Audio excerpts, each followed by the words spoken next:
Hello students, आज 22 जनवरी 2023 और आज हम बात कर रहे हैं अंडर ग्रेजुएट करिकुलम फ्रेमवर्क जो new education policy first year के फर्स्ट सेमेस्टर में value addition courses Delhi university offer कर रही है और वो नंबर ऑफ कोर्सेज हैं 24। 8th नंबर पर है फाइनेंशियल लिटरेसी का पेपर। ये वैल्यू एडिशन कोर्स का पेपर 2 क्रेडिट्स का है और इसमें एक थ्योरी लेक्चर है और एक प्रैक्टिकल लेक्चर है। प्रैक्टिकल का मतलब है 2 घंटे का। कुछ कॉलेजेस ने कंप्यूटर लैब इस प्रैक्टिकल के लिए दे रखी हैं और कुछ कॉलेजेस ने लैब नहीं दी हैं। 100 मार्क्स का पेपर, इसमें 25 इंटरनल असेसमेंट, 25 मार्क्स का पेपर आएगा यूनिवर्सिटी से बनकर और वो होगा 1 घंटे का। 50 मार्क्स का प्रैक्टिकल जो होगा वो आपके कॉलेज में ही कंडक्ट किया जाएगा। 25 का इंटरनल असेसमेंट, 25 का ड्यू का पेपर जो कि कॉलेज में ही आपके टीचर्स चेक करेंगे और प्रैक्टिकल भी जो आपके टीचर्स पढ़ा रहे हैं वही उसको चेक करेंगे। कुछ कॉलेजेस ने फाइनेंशियल लिटरेसी वाला पेपर कॉमर्स स्टूडेंट्स को नहीं दिया। उन कॉलेजेस ने रेस्ट्रिक्शंस लगा दी, ये पेपर वैल्यू एडिशन का ऑप नहीं कर सकते कॉमर्स के स्टूडेंट्स।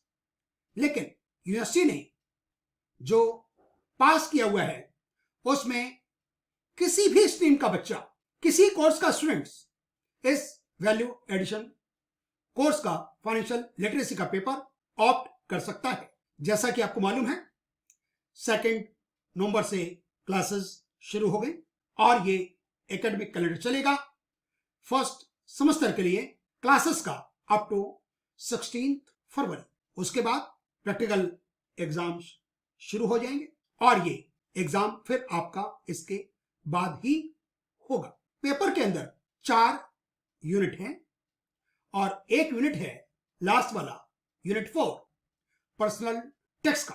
टोटल 15 वीक्स का ड्यूरेशन, इस यूनिट के लिए 4 वीक्स का ड्यूरेशन दे रखा है। 4 लेक्चर्स हो गए और 4 प्रैक्टिकल्स। अब इन 4 लेक्चर्स में टीचर को क्या क्या नॉलेज देनी है उसके बारे में एक गाइडलाइंस की मीटिंग हुई है 21 अक्टूबर 2022 को हंसराज कॉलेज में, जिसमें 68 पार्टिसिपेंट्स थे और फाइनेंशियल लिटरेसी का जो व्हाट्सएप ग्रुप है उसमें कुछ और गाइडेंस दी गई इस यूनिट 4 के बारे में।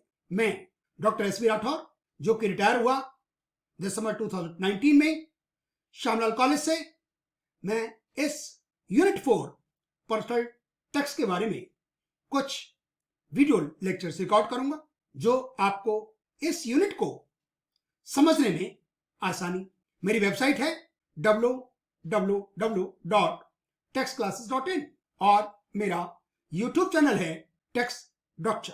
मेरे वीडियो लेक्चर्स बीकॉम ऑनर्स और बीकॉम स्टूडेंट सेकेंड ईयर में जो इनकम टैक्स का पेपर है उसमें उनको हेल्प मिलती है मेरी वेबसाइट से, जो कि इनकम टैक्स का पेपर है अभी फिलहाल 3rd सेमेस्टर में, और 4th सेमेस्टर में भी एक पेपर है ई फाइलिंग ऑफ रिटर्न्स। हम 3rd सेमेस्टर में ITR 2 कराते हैं, 4th सेमेस्टर में ITR 3, ITR 5, TDS 24Q और 26Q कराते हैं।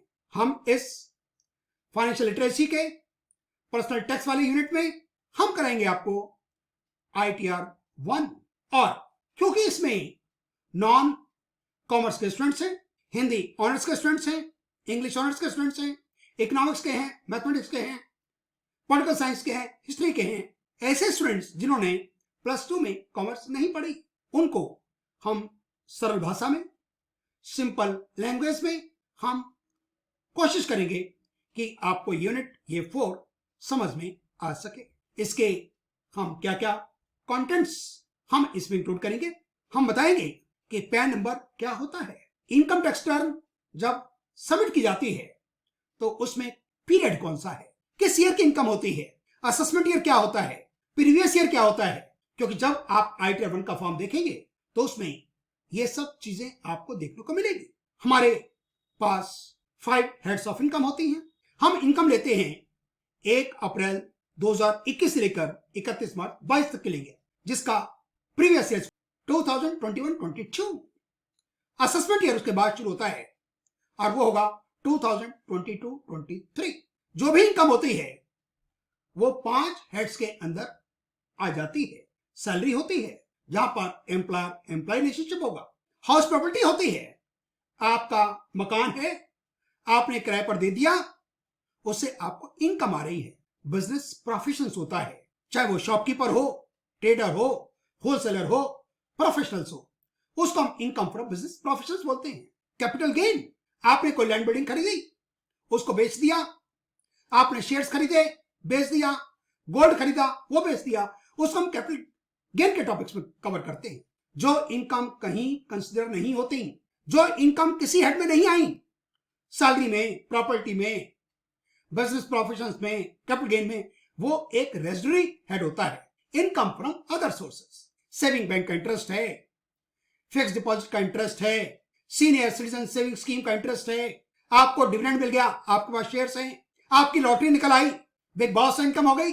और ऐसी ही इनकम जो किसी हेड में नहीं आ पा रही, ये आपकी चॉइस नहीं होती कि आप किसी भी इनकम को किसी भी हेड में डाल देंगे, ऐसा नहीं। इनकम टैक्स लॉ है, उसका बकायदा बजट आता है। अभी बजट आएगा 1 फरवरी 2023 को, वो एप्लीकेबल होगा फॉर द फाइनेंशियल ईयर 2023-24, जिसका असेसमेंट ईयर उसके बाद शुरू होगा। हम बात कर रहे हैं फाइनेंशियल ईयर 2021-22, जिसका असेसमेंट ईयर है 2022-23, जिसका बजट आया था 1 फरवरी 2021 को। हमें जो हमारी इनकम हुई, हम टैक्स बचाने के लिए वो सेविंग्स करते हैं, पीपीएफ में कर देते हैं, पीएफ में कर देते हैं, मेडिकल इंश्योरेंस ले लेते हैं, डोनेशंस कर देते हैं, prime minister national relief fund में कर देते हैं, पीएम केयर फंड में कर देते हैं, उसको हम डिडक्शंस बोलते हैं। फिर निकलती है टैक्सेबल इनकम। नो डाउट कुछ ऐसी इनकम्स होती हैं जो टैक्स के दायरे से बाहर होती हैं, जैसे पब्लिक प्रॉविडेंट फंड का इंटरेस्ट हो गया, पहले डिविडेंड पर टैक्स नहीं लगता था, उनको बोलते हैं एग्जेम्प्टेड इनकम। मैं सारी चीजें आगे लेक्चर्स में धीरे धीरे समझाऊंगा। फिर जो टैक्सेबल इनकम निकलती है डिडक्शंस के बाद, फिर स्लैब्स 2.5 लाख तक कोई टैक्स नहीं लगता। Non senior citizen senior citizen बन जाते हैं यदि आपकी एज 60 साल से ऊपर हो जाती है, लेकिन 80 से कम। और वो हम कब देखेंगे? वो हम देखेंगे 31 मार्च 2022 को, नहीं 1 अप्रैल 2022 को। यदि आपकी एज हो गई 60 क्रॉस हो गई तो आप बन गए सीनियर सिटीजन। फिर आपके लिए 2.5 लाख वाली इनकम फ्री नहीं रहेगी, फिर रहेगी 3 लाख। जी हाँ। और यदि आप हो गए 80 के 8 ईयर्स तो हो जाती है 5 लाख एग्जेम्पशन लिमिट। फिर शुरू होती है स्लैब। ओल्ड रिजीम है, नया टैक्स रेट रिजीम है। ओल्ड रिजीम में 2.5, नॉन सीनियर सिटीजन की बात करें तो 5 लाख तक, 5 लाख से 10 लाख 20% और 10 लाख से ऊपर 30%। सरचार्ज भी होता है, हेल्थ एजुकेशन सेस भी लगता है। लेकिन यही सीनियर सिटीजन हो जाए 60 से ऊपर तो फिर एग्जेम्पशन लिमिट हो गई 3 लाख।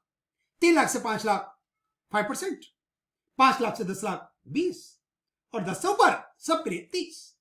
और यदि कोई हो गया 80 साल का ऑन 1 अप्रैल 2022, जिसका असेसमेंट ईयर 2022-23, तो 5 लाख तक कोई टैक्स नहीं। 5 लाख से 10 लाख 20% और 10 लाख से ऊपर 30%। हमारे यहां प्रोपोर्शनल टैक्स नहीं है, जीएसटी की तरह नहीं है कि सबके लिए 18% लग रहा है या सबके लिए फूड आइटम से 5% लग रहा है, ऐसा नहीं है। इनकम टैक्स प्रोपोर्शनेट नहीं है, स्लैब्स है। पहली स्लैब 5%, फिर 20, फिर 30, फिर सरचार्ज भी शुरू हो जाता है, टैक्स पर टैक्स। फिर सरचार्ज के भी कई रेट्स हैं। 10% है अप टू 1 करोड़ 50 लाख से 1 करोड़ की इनकम, 1 करोड़ से 2 करोड़ 15%, 2 करोड़ से 5 करोड़ 25% और 5 करोड़ से ऊपर 37%। और एक मजेदार बात और है, यदि आपकी इनकम टैक्सेबल, जिस पर हम टैक्स कैलकुलेट करते हैं, जो डिडक्शंस के बाद निकलेगी, यदि वो 5 लाख तक है तो आपको रिबेट मिलती है और मैक्सिमम रिबेट 12,500 है। इनकम टैक्स का पेपर बहुत इंटरेस्टिंग है और जिंदगी में ये आपको काम आएगा ही। इसलिए मेरा कहना यह है, इस पेपर को, वैल्यू एडिशन कोर्स के पेपर को, और खास तौर पर यूनिट फॉर यूनिट आपको ध्यान से समझना चाहिए। आप आगे वाली जिंदगी में सैलरी कमाएंगे, बिजनेस करेंगे, तो ये टैक्स रेट्स तो आपको जानना जरूरी है, आपको समझ होना चाहिए। फिर जहां भी आपका एम्प्लॉयमेंट होगा वो टीडीएस काटेगा, आपकी सैलरी पर टीडीएस काटेगा। यदि आपका रेंट आ रहा है और वो 1 लिमिट से ज्यादा है तो आपको टेनेंट पे टैक्स काट लेगा। आपको बैंक में एफडीआर आपने करा दी, उस पर इंटरेस्ट मिल रहा है, उस पर भी टीडीएस कटता है 10%, लेकिन लिमिट्स है। सेविंग बैंक इंटरेस्ट पर कोई टीडीएस नहीं कटता। आपकी लॉटरी निकली, उस पर भी टीडीएस कटता है। टीडीएस काटने का पर्पस ही गवर्नमेंट का ये है कि आप टैक्स की चोरी ना कर सकें। जो देने वाला है उसी की ड्यूटी बन जाती है टैक्स काटना। फिर आप अपनी आईटीआर सबमिट करते हैं। जी हाँ, इनकम टैक्स रिटर्न 1 अप्रैल 2021 से लेकर 31 मार्च 22 की रिटर्न फाइल करेंगे, जिसका प्रीवियस ईयर होगा 2021-22, असेसमेंट ईयर 2022-23। अब इस रिटर्न की लास्ट डेट भी होती है। कई तरह के आईटीआर फॉर्म्स होते हैं। आईटीआर 1 है, 2 है, 3 है, 4 है, 5 फर्म के लिए होता है, 6 कंपनी के लिए होता है, 7 ट्रस्ट के लिए होता है। आईटीआर 1 सबसे छोटा फॉर्म है, हम आपको वही कराएंगे जिसमें सैलरी होगी, पेंशन होगी, पेंशन को भी सैलरी एडमी टैक्सेबल करते हैं। हाउस प्रॉपर्टी होगी, एक मकान से ज्यादा हो गया तो फिर आप आईटीआर 1 ही सबमिट कर पाएंगे, फिर आईटीआर 2 सबमिट करनी पड़ेगी आपको। कैपिटल गेन की बात हम आईटीआर 1 में नहीं करेंगे। अभी आपका पहला साल, पहला समस्या, हम आप पे ज्यादा बर्डन नहीं डालेंगे। फिर आपके पास लेक्चर से तो कम है ना, आपके 4 ही तो लेक्चर हैं। बिजनेस प्रोफेशंस भी नहीं करेंगे, हाँ अदर सोर्सेज जरूर कर लेंगे। तो हम करेंगे सैलरी, हाउस प्रॉपर्टी और अदर सोर्सेज। इन तीनों को ऐड करके कर देंगे ग्रॉस टोटल इनकम, और उसमें फिर लेंगे डिडक्शंस, वो हो जाएगी हमारी टैक्सेबल इनकम। उस पर लगाएंगे टैक्स के रेट्स। ये हम जो बात कर रहे थे अभी 5%, 20%, 30%, ये हम ओल्ड टैक्स रेट बोलते हैं। अभी 2 सालों से एक नया सिस्टम और शुरू हो गया जिसको बोलते हैं न्यू टैक्स रेट रिजीम। मतलब ये कि आप डिडक्शंस नहीं क्लेम करते, आपको स्टैंड डिडक्शंस मिलती है एक सैलरी हेड में 50,000 की, वो नहीं मिलेगी आपको। हाउसिंग लोन का मैक्सिमम डिडक्शन मिल जाती है आपको 2 लाख, सेल्फ ऑक्युपाइड हाउस में, वो नहीं मिली आपको। आपको इंटरेस्ट भी आपका 10,000 तक है तो आपको 80 की डिडक्शन होती है, वो नहीं मिलेगी आपको। यदि सब ये आप सेक्रीफाइस कर दें तो आपको टैक्स रेट्स लोअर वाले मिल जाते हैं, उसको बोलते हैं new tax rate regime. 2.5 lakh सबके लिए, मेल हो, फीमेल हो, बुढ़ा हो, बूढ़ी हो, रीजन कोई भी हो, कोई मेरिटल स्टेटस हो, कोई फर्क नहीं पड़ता इनकम टैक्स डिपार्टमेंट को, कहीं भी रहते हो, इनकम का नेचर भी कोई हो। कितना अच्छा इनकम टैक्स सबको एक आंख से देखता है। फिर न्यू टैक्स रेट रिजीम में कोई एज का भी तकाजा नहीं है, सबके लिए 2.5 लाख। फिर 2.5 लाख से 5 लाख 5%, 5 लाख से 10 लाख 10%, हर 2.5 लाख पर 5% बढ़ता रहेगा। मैं आपको समझाऊंगा डिटेल में। सरचार्ज लगेगा उसी तरीके से 10%, 15%, 25%, 37%। फिर टैक्स और सरचार्ज को जोड़कर फिर लगता है हेल्थ एजुकेशन सेस। हाँ जी, पहले टैक्स, फिर सरचार्ज, फिर सोने पे सुहागा, हेल्थ एजुकेशन सेस। फिर जितना टैक्स बन गया आपका एम्प्लॉयर ने टैक्स काट लिया, आपके बैंक ने टैक्स काट लिया, तो फिर आप जितना टैक्स बना उसमें से वो माइनस हो जाएगा। और यदि आपको कोई एक्स्ट्रा देना है तो एक्स्ट्रा दे दो, और यदि आपका टैक्स चला गया ज्यादा, आपका बना कम, रीजन कोई भी हो सकता है, फिर आपको मिल जाएगा रिफंड। अच्छा, ये सब प्रोसेस करने के लिए करना क्या है आपको आईटीआर, इनकम टैक्स रिटर्न, वो भरनी होगी, और वो ऑनलाइन है। उसकी एक वेबसाइट है गवर्नमेंट ऑफ इंडिया की, incometax.gov.in, जिसको मैं आपको दिखाऊंगा। वहां पर भी आप टैक्स कैलकुलेट कर सकते हैं। वहां पर आपको पूरा लेखा जोखा, एक्ट्स का, रूल्स का, लॉस का, सारे कानून आपको मिल जाएंगे 1961 से आज तक। आज से 50 साल पहले जो टैक्स रेट्स होते थे ना, वो मैक्सिमम जो था, हाईएस्ट 97.75% था कि 100 रुपए कमाएंगे ना तो आपको 97.75% पैसा गवर्नमेंट ले जाती थी और बचता था आपके लिए 2 रुपए 25 पैसे।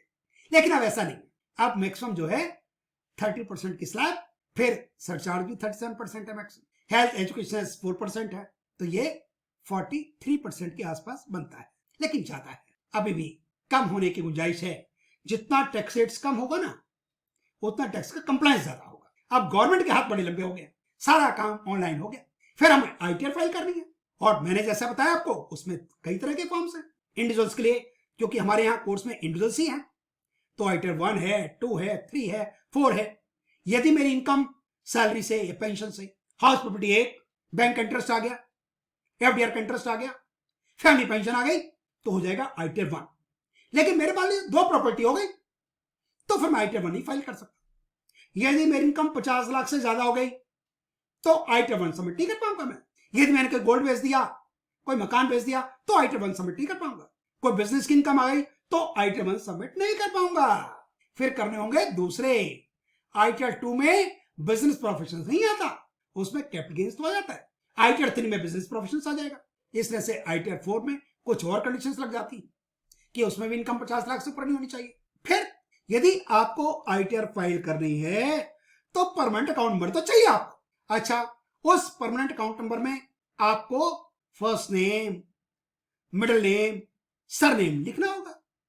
वो एक 10 अल्फा न्यूमेरिक नंबर होता है, उसके बिना आप आईटीआर फाइल नहीं कर सकते। ना कोई आपका जब टैक्स काटने वाला होगा ना, वो आपसे पूछेगा आपका पैन नंबर क्या है, और पैन नंबर की इंपॉर्टेंस तो बहुत बढ़ गई है।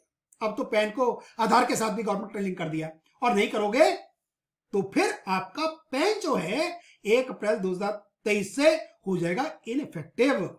जी हाँ, फिर आप उसको इस्तेमाल कर नहीं पाओगे। इस पैन कार्ड में आपका नाम लिखा होगा, फादर्स नेम लिखा होगा, डेट ऑफ बर्थ लिखी होगी। इसमें नाम के आगे प्रोफेसर नहीं लिखा होगा, नाम के आगे डॉक्टर नहीं लिखा होगा, ना लेफ्टिनेंट कर्नल या बाकी और जो हम लगाते हैं नाम के आगे, वो कुछ नहीं होगा। मैरिड के केस, मैरिड लेडीज जो हैं, जो फीमेल्स हैं, उनके भी पिताजी का नाम होता है इसमें, हस्बैंड्स का नाम नहीं होता। पैन कार्ड में एड्रेस नहीं होता, पैन कार्ड में मिस, कुमारी, मिस्टर, ये कुछ नहीं होता। पिताजी के नाम के आगे नहीं लगता। ये पैन नंबर होगा 10 अल्फा न्यूमेरिक, पहले 3 डिजिट सीरीज की होंगी। फिर पी फॉर इंडिविजुअल, यदि कंपनी का पैन नंबर होगा तो सी होगा, फर्म का एफ होगा, फिर सरनेम होता है। जैसे मेरा एसबी राठौर, तो मेरा AAA, पी फॉर इंडिविजुअल, और आर फॉर राठौर। जी हाँ, फिर 4 होंगे न्यूमेरिकल, और लास्ट में होगा अल्फा चेक। मैं आपको आने वाले लेक्चर्स में डिटेल्स में यही सब कुछ बताने वाला हूं। आपको ये मेरा इंट्रोडक्टरी लेक्चर कैसा लगा, आप मुझे जरूर लिखिएगा। Thank you very much.